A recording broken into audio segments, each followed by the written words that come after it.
তো আমি আপনাদের এখানে ভিজিট করতে এসেছি, বন্ধুবান্ধব আছেন, দেখা সাক্ষাৎ করতে এসেছি। আপনাদের এই গ্যাদারিংয়ে জয়েন করলাম, আল্লাহ পাক যেন বরকত দান করেন। তবে আমি কোনো আকর্ষণীয় বক্তব্য রাখতে পারি না, আমার লেখাপড়া ডান দিক থেকে নাই। কোরআন হাদিস চর্চা করা হয় আরবি, উর্দু ইত্যাদিতে, আমার সেই ধরনের কোনো যোগ্যতা নাই। আমি আগে এই ডিসক্লেমার দিয়ে নিচ্ছি, যদি আমি কোনো কথা আউট অফ দি ওয়ে বলি, কোরআন হাদিসের ভিন্ন ধরনের যদি হয়, immediately stop me and correct me.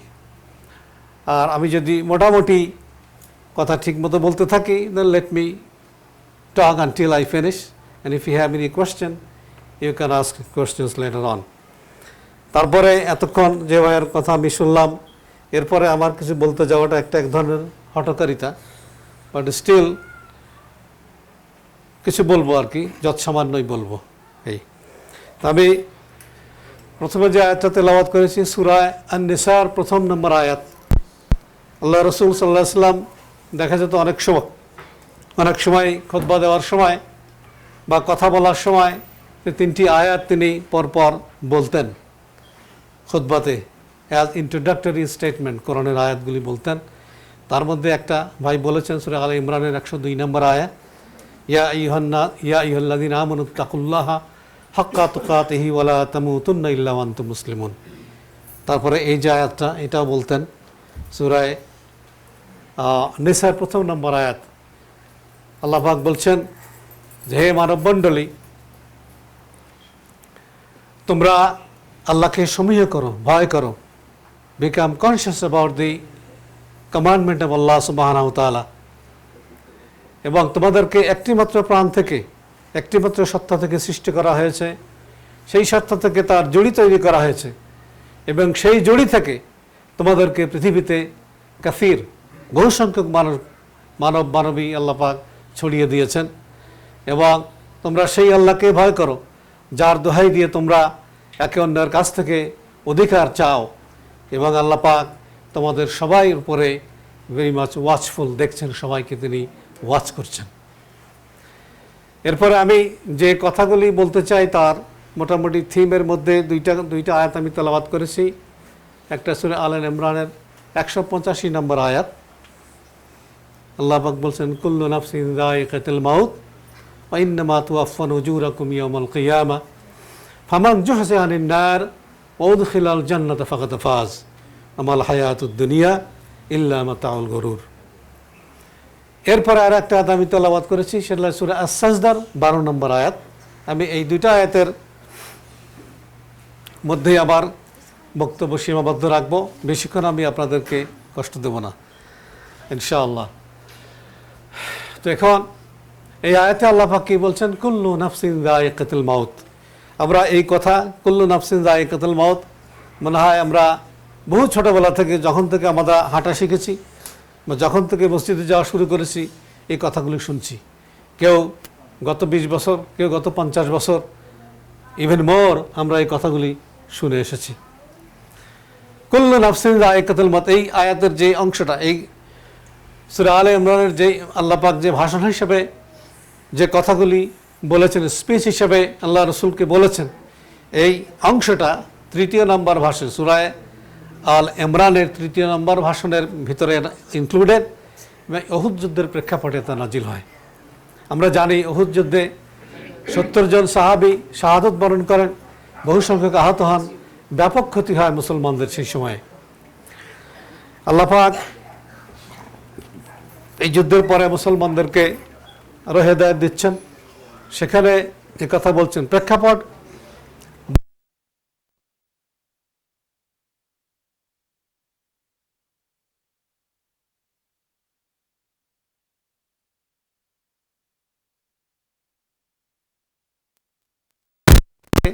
বিষয়গুলি বুঝতে আমাদের সুবিধা হয়।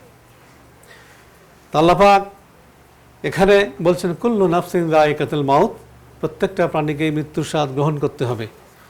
আমার তুওয়াফাউনা উজুরাকুম ইয়াওমাল কিয়ামাহ, এবং সেই দিন আল্লাহ পাক প্রত্যেকের পাওনা, প্রত্যেকের যা পাওনা সেটা পুরোপুরি দিয়ে দিবেন।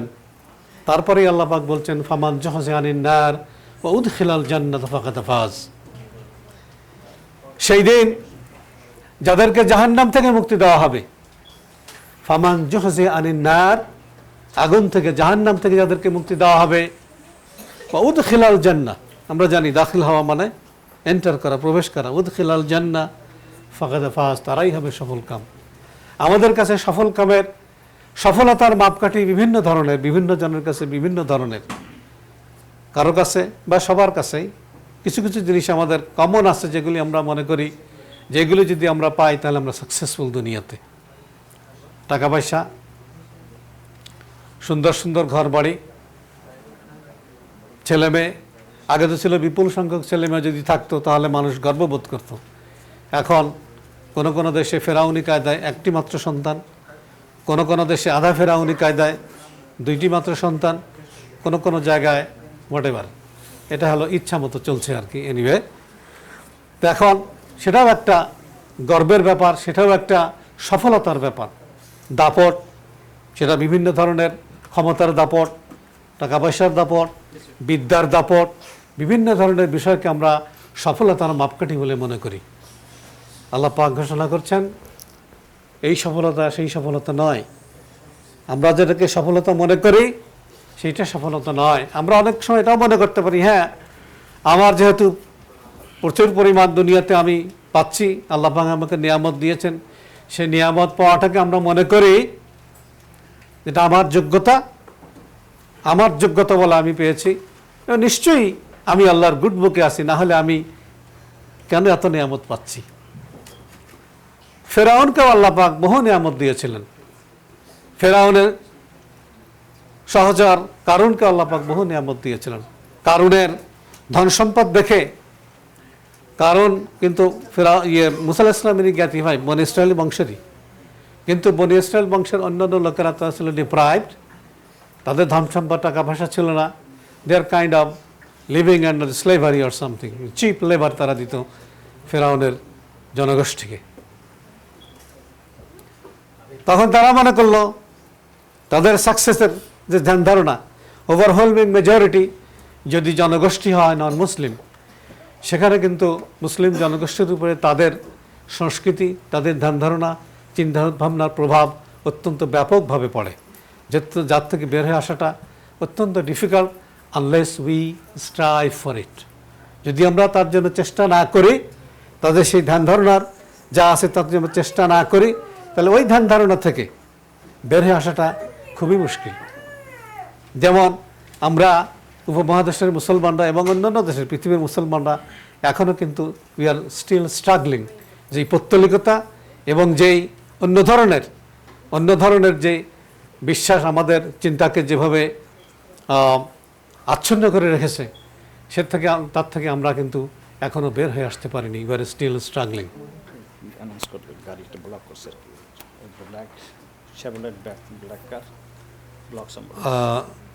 The Chevrolet black car, it blocked somebody. If the brother or sister, whoever is the car, would you please move your black Chevrolet car van to let the other people go out. Jazakallah khairan. এই চিন্তার পরিশুদ্ধি, ভাই বলেছেন চিন্তার পরিশুদ্ধি, আমাদের প্রথম কাজই হলো চিন্তার মন থেকে শিরককে বের করে দেওয়া। শিরকের বিভিন্ন ধরন আছে। এক নম্বর আল্লাহর জাতে শিরক, ডাইরেক্ট আল্লাহর সমকক্ষ কাউকে মনে করা। দুই নম্বর তার গুণাবলী অন্যের কারো আছে, সেটাও একটা শিরক। এবং তার হুকুম 3 নম্বর, তার হুকুমকে যদি আমরা রিপ্লেস করি বা তার হুকুমকে বাদ দিয়ে অন্যের হুকুমকে যদি আমি পালন করি, সেটাও আমার জন্য শিরক। যাই হোক, কারুনের সাকসেস দেখে ফেরাউন, মুসা আলাইহিস সালামের অনুসারীরাও সেই কারুন যখন আসতো তার ঠাটবাট নিয়ে, তার শান-শওকত দেখাতে ঝনঝনাতে যখন আসতো, তখন বনী ইসরায়েলের জনগণ বলতো দিস ইজ সাকসেস। আমরাও কিন্তু এখনো তাই বলি যে অমুকের এত বিলিয়ন্স আছে, অমুকের এত বিলিয়ন্স আছে, অমুকের so and so you are so much influenced by that. এই সমস্ত কারণে কিন্তু আল্লাহ পাক এটা বলছেন this is not the success. ফেরাউন আল্লাহর গুড বুকে ছিল না, He is the most evil person on the face of the earth.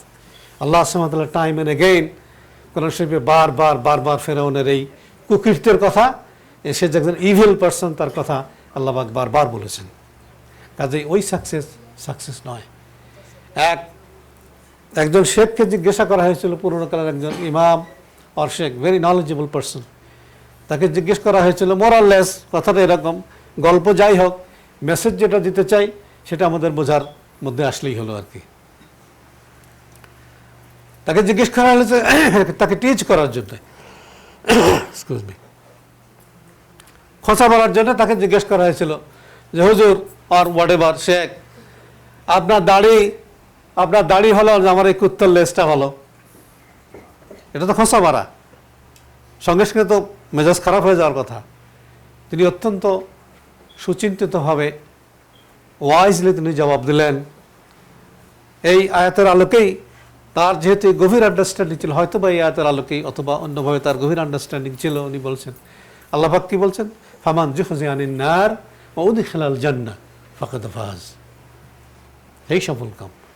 তিনি বললেন যদি হ্যাঁ সেই দিন যদি আমি জাহান্নাম থেকে বেঁচে যাই, যদি আমি জান্নাতে দাখিল হই, তাহলে আমার দাড়ি ওই কুত্তার লেজের চাইতে ভালো, আর আমি যদি তা না পারি তাহলে কুত্তার লেজ আমার দাড়ির চাইতে ভালো। কত গভীর উপলব্ধি, কতখানি গভীর উপলব্ধি থাকলে, আন্ডারস্ট্যান্ডিং থাকলে মানুষ এইভাবে এত কঠিন খোঁচার জবাব এত সুন্দরভাবে দিতে পারে। আমাদেরকেও একইভাবে চিন্তার পরিশুদ্ধি এই পর্যায়ে আনতে হবে যাতে আমাদের ভিতরে এই ধরনের উইজডম গড়ে ওঠে। ভাই রেফারেন্স দিয়েছেন কোরআন শরীফের আয়াতের, ইব্রাহিম আলাইহিস সালাম দোয়া করেছেন, রাব্বানা ওয়াবাস ফীহিম রাসূলাম মিনহুম ইয়াতলু আলাইহিম আয়াতিকা ওয়া ইউআল্লিমুহুমুল কিতাবা ওয়াল হিকমাতা ওয়া ইউযাক্কিহিম। নবী এসে কি কাজ করেন? আল্লাহর কিতাব পড়ে শোনান, জ্ঞান শিক্ষা দেন, হিকমত শিক্ষা দেন এবং তাজকিয়া করেন, পরিশুদ্ধ করেন। এই ধরনের কাজ, এই কাজগুলি নবীদের কাজ, এই কাজ আমাদের করে যেতে হবে। তাহলে যদি আমরা সেই দিন নার থেকে বাঁচতে পারি এবং জান্নাতে দাখিল হতে পারি। আল্লাহ পাক ফর্মুলা বলে দিয়েছেন আমাদেরকে, ম্যানুয়াল আল্লাহ পাক আমাদেরকে সামনে দিয়ে দিয়েছেন কোরআন, যাদের আমরা বুঝতে পারি। আল্লাহ পাক বলেই দিয়েছেন পরিষ্কার, রাসূলের একটা বলেছেন, ওমা খালাকতুল জিন্না ওয়াল ইনসা ইল্লা লিয়াবুদুন। আল্লাহ পাক জিন এবং মানুষকে তৈরি করেছেন কি জন্য? টু ওয়ারশিপ হিম, ইবাদা। অবশ্যই ইবাদতের যে আমাদের যে একটা মিসকনসেপ্ট আর ট্র্যাডিশনাল কনসেপ্ট যেটা আছে, ওয়ারশিপ করা আমরা বুঝি যে মসজিদে বসে বসে ইবাদত করা, নামাজ পড়া অথবা তসবিহ তাহলিল করা ইত্যাদি ইত্যাদি। কিন্তু ইবাদতের অর্থ কিন্তু আল্লাহ পাক আমাদেরকে বলে দিয়েছেন যে তোমাদের সৃষ্টি করা হয়েছে ইবাদতের জন্য, আর কোনো কাজ নাই। তাহলে আমাদের অবভিয়াস কোয়েশ্চেন এটা জাগবে, তাহলে আমি আমার বিয়ে শাদী করা, সন্তান পালন করা, কাজকর্ম করা, সামাজিকতা করা ইত্যাদি ইত্যাদি, আমি অনেক কাজ করি আমি সারাদিন, আমি সারাদিন কি মসজিদে বসে বসে থাকবো নাকি? তা আমাদের কনসেপ্টটা কিন্তু ক্লিয়ার হওয়া দরকার যে মসজিদে বসে বসে কিছু একটা করা ওইটাই ইবাদত না।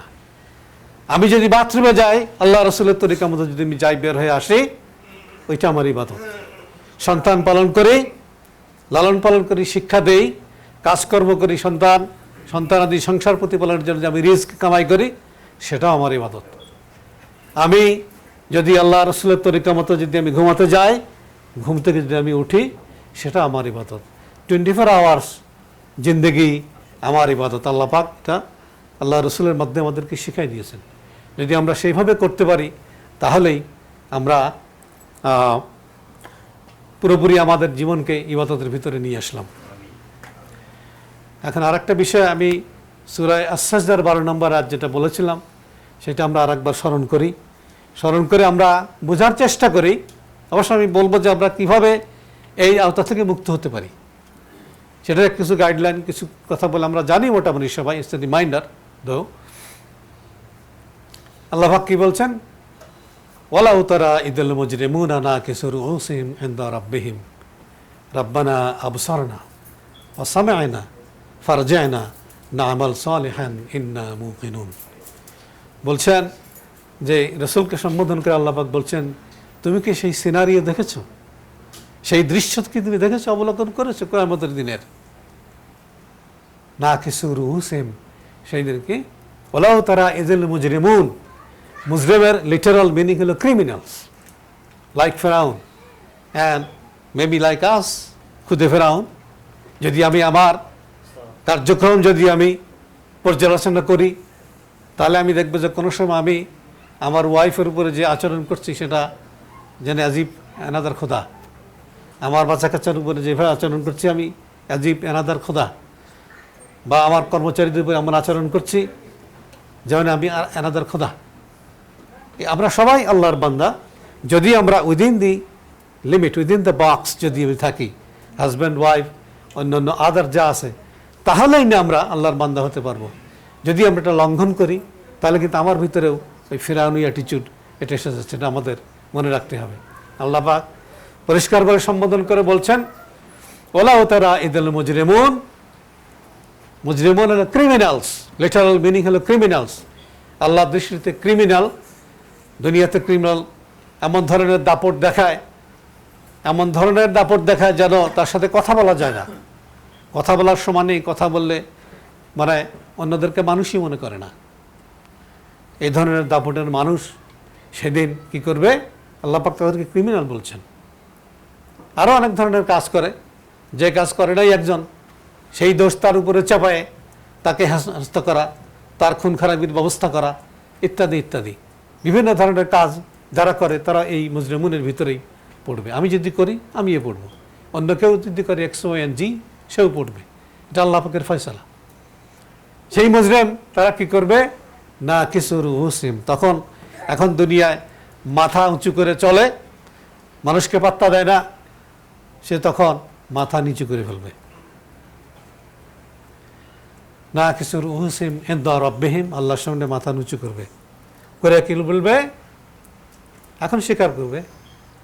দুনিয়া স্বীকার করে নাই, লর্ড বলে কেউ আছে বলে স্বীকার করে নাই, অন্য কিছু লর্ড বা লর্ড না, এনিওয়ে এখন স্বীকার, রাব্বানা আবসারনা, oh my lord, oh our lord, রাব্বানা, রাব্বানা আবসারনা, আমাদের লর্ড, আমাদের রব, আমরা দেখে ফেলেছি।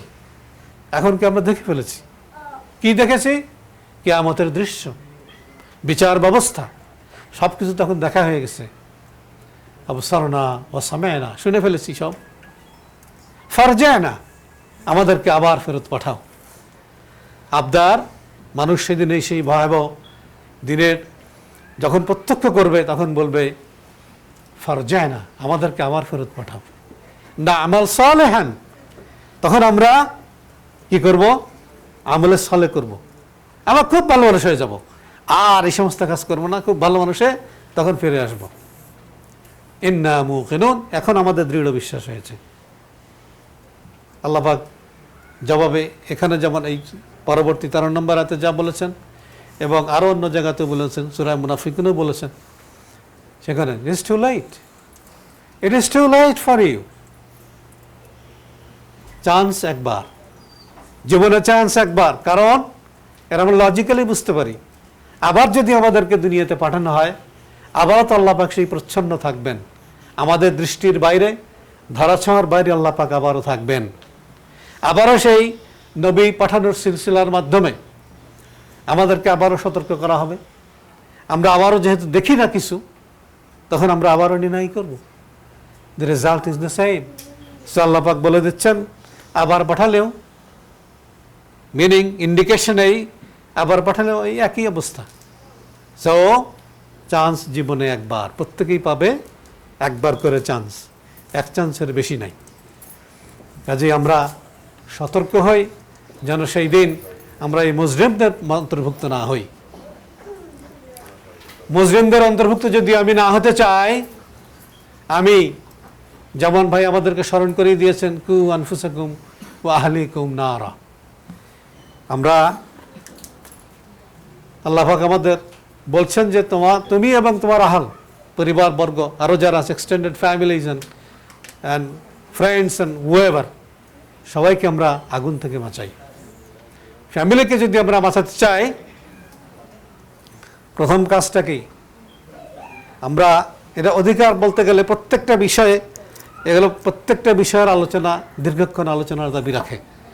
আমরা অত্যন্ত সংক্ষেপে বলছি যে আমাদের প্রথমেই আমরা এদেশে এসেছি, আমাদের main concern, we chose to live here. যেভাবেই আসি না কেন, এখন আমাদের এটা we chose to live here. ওয়েস্টে একজন স্কলার এভাবে বলছিলেন, এটা আমরা অ্যাকসেপ্ট করতে পারি, না করতে পারি, তবে আমাদের জন্য যারা আমরা we chose to live here, তার জন্য এটা অ্যাকসেপ্ট করাই ভালো, না হলে বিপদ আছে। তিনি বলেছিলেন যে ইউসুফ আলাইহিস সালামকে আল্লাহ পাক দাস হিসেবে মিশরে নিয়ে গেলেন, that was not his choice. Yusuf আলাইহিস সালাম নিজে ইচ্ছা করে যান নাই সেখানে, ঘটনার প্রেক্ষাপটে এটা আল্লাহ পাকের ডিজাইন। উনি নিয়েছেন ওখানে, দাস হিসেবে নিয়েছেন এবং বড় শাসক পর্যায়ের একজন হিসেবে তাকে ওখানে প্রতিষ্ঠিত করেছেন। তিনি ওখানে প্রতিষ্ঠিত কি করেছেন? দ্বীনের দাওয়াত দিয়েছেন। স্কলাররা বলেন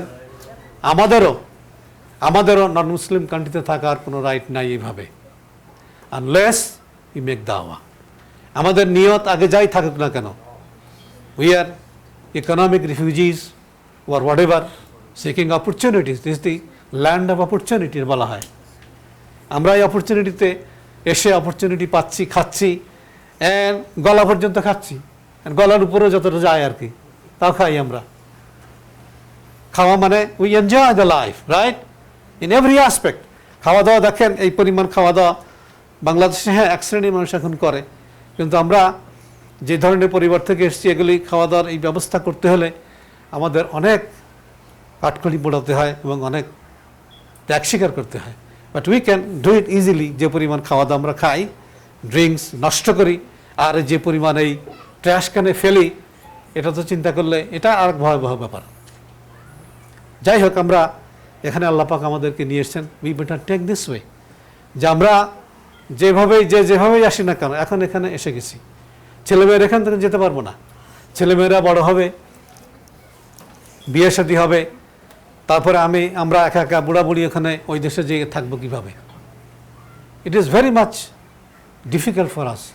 আমরা এখন বুঝি যে আমরা আমাদের বাপ মাদেরকে মোটামুটি কষ্ট দিয়ে আমরা দেশ ছেড়ে চলে এসেছি। উই আন্ডারস্ট্যান্ড না, উই রিয়ালাইজ না। আমাদের ছেলেমেয়েরা যখন আমাদের ছেড়ে এখন চলে যাচ্ছে, তখন আমরা বুঝি যে এই যন্ত্রণা, এই মানসিক যন্ত্রণা আমাদের বাপ মায়েরও ছিল। এনিওয়ে, এটা মেনে নিতে হবে, কিন্তু আমরা ওই দিকে ফিরে যেতে পারবো না। এখন আমরা এখানে উই আর স্টাক যখন হয়েছি, এবং উই আর কনসার্ন যে আমাদের ছেলেমেয়েরা কীভাবে এই দেশে আমাদের ইসলামিক আইডেন্টিটি, মুসলিম আইডেন্টিটি হিসেবে নিয়ে বাঁচতে পারবে। ইটস এ মেইন কনসার্ন অনেকের জন্যই। কেউ মনে করে যা খুশি করুক গা, এবং যার ফলে দেখা যাচ্ছে যে লার্জ নাম্বার অফ মুসলিম দেশে এসে তাদের নেক্সট জেনারেশন হারিয়ে যাচ্ছে। যদি আমরা নার্সিং না করি এখন থেকে, তারা হারিয়ে যাবে এবং আমরাও ইমান নিয়ে কতখানি বাঁচতে পারবো, আল্লাহ নোজ দ্য বেস্ট। একবার রাসূল সাল্লাল্লাহু আলাইহি ওয়াসাল্লামের কাছে এক সাহাবী, আমি অথেন্টিকসিটি এই মুহূর্তে দিতে পারবো না যে এক্সাক্ট কোন হাদিসে বর্ণনা করা আছে, মোটামুটি মেসেজ যেটা হলো সেটা এই যে রাসূলুল্লাহ সাল্লাল্লাহু আলাইহি ওয়াসাল্লামের কাছে এক সাহাবী নবজাতক এক শিশুকে নিয়ে এসে হাজির করলেন। বললেন, ইয়া রাসূলুল্লাহ, আমি এই বাচ্চাকে এখন কিভাবে লালন পালন করব? He was shocked to hear that. রাসূলুল্লাহ সাল্লাল্লাহু আলাইহি ওয়াসাল্লাম বললেন, you are asking me this question now, it is too late for you. Try to remember, Allah রসুল বলছেন বাচ্চা কেবল জন্ম নিয়েছে, আল্লাহ রসুল বলেছেন it is too late for you. তাহলে কখন শুরু করা উচিত ছিল আমার? Before marriage. যাই হোক, আমরা বিফোর ম্যারেজ যদি না করতে পারি, এখন তো আমরা জানলাম ইট ইজ টু লেট দো, but it is, we have time. আমার বাচ্চা কাচ্চাদেরকে এমনভাবে তাদেরকে লালন পালন করতে হবে বা রেজ করতে হবে যাতে তারা ইসলামের ফোল্ডের মধ্যে থাকতে পারে। এমন আচরণ যেন আমরা না করি, they will think many times, okay I want to run away from our family.